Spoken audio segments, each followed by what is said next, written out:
principio apelo a su comprensión y pido las disculpas respectivas porque en esta oportunidad voy a tratar un tema eminentemente político. Estamos en el mes de octubre, el mes del Señor de los Milagros, que convoca a miles de fieles en Lima y en todo el Perú. En el mes de los golpes de Estado, 27 de octubre de 1948, golpe del general Odría. 3 de octubre de 1968, golpe del general Velasco.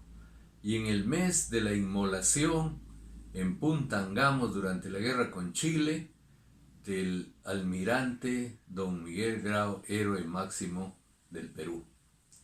Pero también en el mes de octubre nació un hombre excepcional que llegó a ser presidente constitucional de la República en 2 oportunidades, en 1963, 1968 y en 1980, 1985.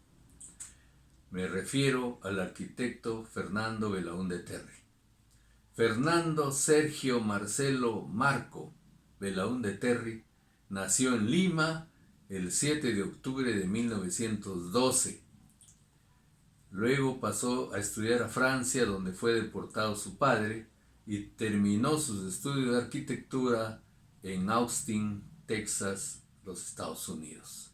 En 1956 fue convocado para postular a la presidencia de la República por el Frente Nacional de Juventudes que presidía el joven abogado, doctor Javier Alborrandini, y que integraban 2 arquitectos chiclayanos, Eduardo Orrego Villacorta, después alcalde de Lima, y Carlos Pestana Ceballos, después ministro de Estado y jefe nacional de Cooperación Popular. También Javier Velarde Aspíllaga, el arquitecto de los grandes conjuntos habitacionales, y muchos miles de jóvenes más. En 1956, Fernando Belaúnde no llegó a la presidencia de la República, pero empezó a recorrer pueblo por pueblo todo el Perú, caminando por sus arenales, trepando sus montañas, desbrozando sus malezas, surcando sus ríos y rescatando las costumbres milenarias del antiguo Perú, para llegar en 1963 triunfalmente a la presidencia de la República. Y después del golpe de Velasco, volver nuevamente a la presidencia en 1980. Fernando Belaúnde fue un hombre de muchas virtudes. Si alguien me pidiese condensar en 2 frases el accionar político de Belaúnde, yo diría que fue un ejecutor incomparable de obras públicas y un personaje de una acrisolada honradez. Ambas cualidades que deberían tener todos los políticos peruanos de cualquier tienda partidaria.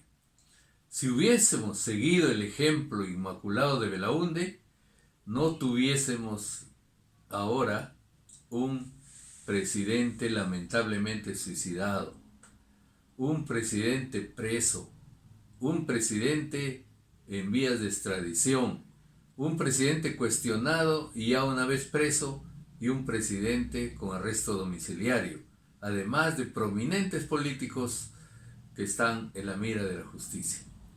Esta historia siniestra, apenas mitigada por algunos logros y por crecimiento moderado de la economía, la conocen todos los peruanos porque la han vivido día a día durante los últimos 34 años.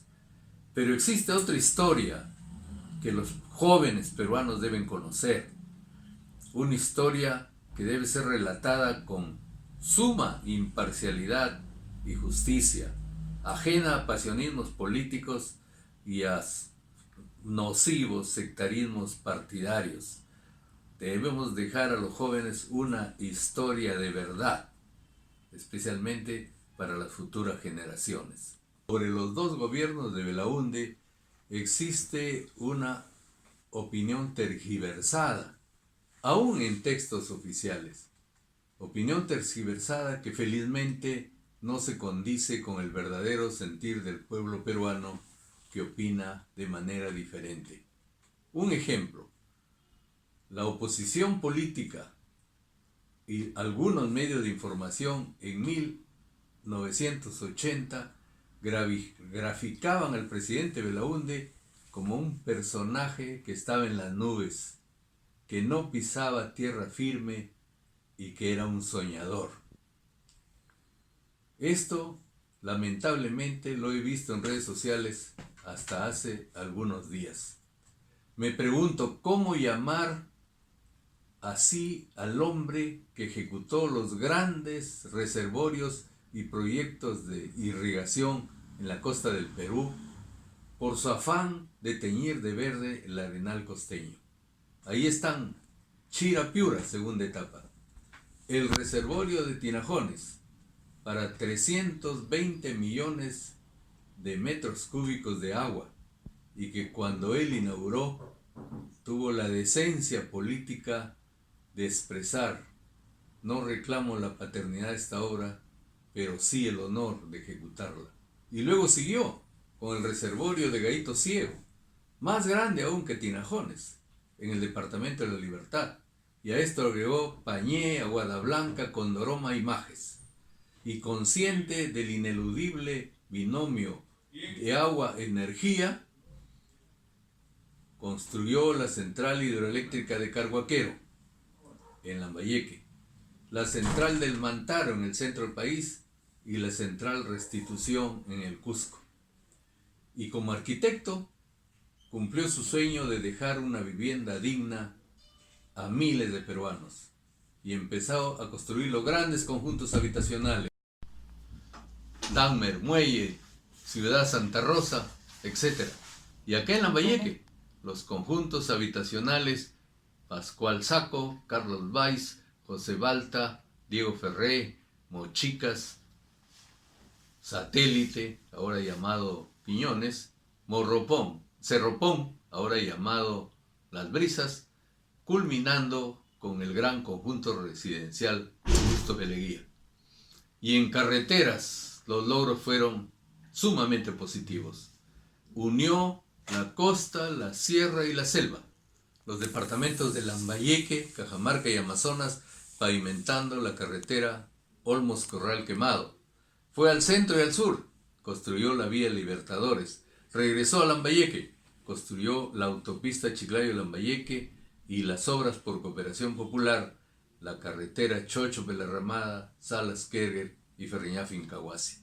Todo esto coronado por la genial creación de la carretera marginal de la selva, que como una arteria aorta gigantesca va enlazando pueblo por pueblo de esta importante región del país.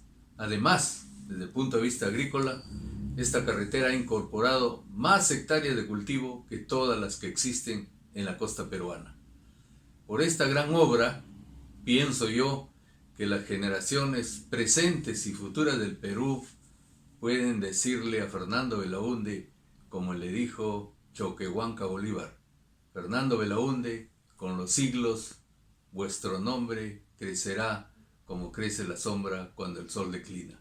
Y decían que Belaúnde estaba en las nubes, de repente porque construyó el aeropuerto más grande e importante del país, el Jorge Chávez, entre Lima y Callao, y porque adquirió los aviones más modernos de esa época, los famosos aviones Mirage franceses que colocaron al Perú a la vanguardia de la aviación militar en Sudamérica.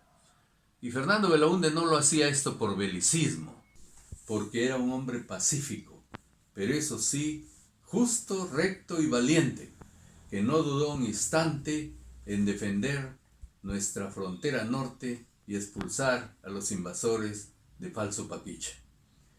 Todas las obras que he mencionado están ahí fuertes y enyestas como un homenaje permanente a su creador, como un homenaje permanente a un hombre que consagró su vida al Perú. Estuvo preso en el frontón por la dictadura de Odría, estuvo desterrado 12 años por la dictadura de Velasco.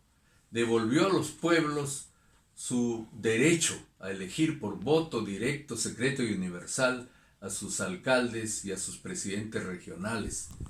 Enemigo del abuso, devolvió los medios de información incautados por la dictadura a sus verdaderos dueños y creó el único banco que es propiedad de todos los peruanos, el Banco de la Nación.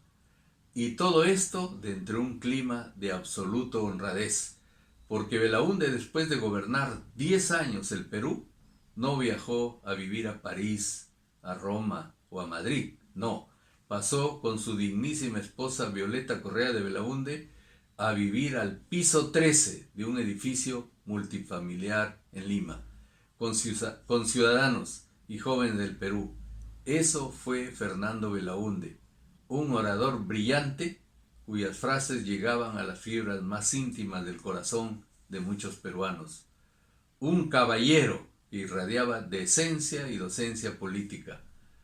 Un estadista de talla continental, porque ayudó con armas y aviones a un país hermano en su lucha contra el colonialismo, y un sembrador de obras grandes y pequeñas a lo largo y ancho de todo el Perú, y sobre todo un soñador con la grandeza eterna de nuestra patria. Por eso, él mismo lo dijo meses antes de morir: cuando yo muera, no digan Belaúnde ha muerto, digan Belaúnde está dormido soñando con el Perú. ¡Viva Fernando Belaúnde! ¡Viva el Perú!